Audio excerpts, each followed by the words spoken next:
¿Cómo era nuestro viaje de campamento fin de semana pasado? Un sábado pasado, yo y mis amigos Layton y Clay dio un paseo en la bosque. Era la 9 en la mañana. Hacía frío, pero hacía sol. Nosotros pusimos la tienda de acampar al amanecer y nos refugiamos. ¿Cómo era puse la tienda de acampar? Yo puso la tienda de acampar y me dedo con seguro atascado. ¿Por cómo mesas entramos por un viaje?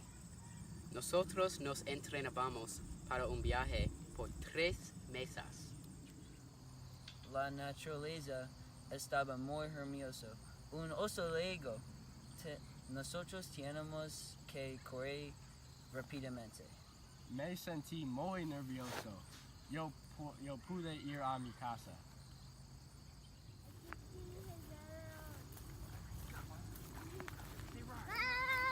¡Oy! ¡Ah!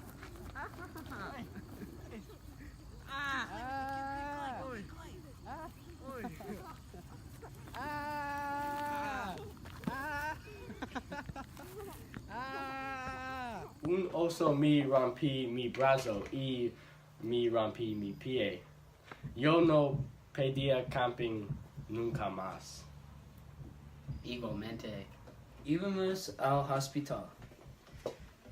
Encontró yo tenía un cuello roto y 2 pies rotos. Después dijo, un médico me dijo mi cuello curió en 8 meses y mis pies curieron en 3 meses. Desafortunadamente. Nosotros nunca íbamos camping de nuevo.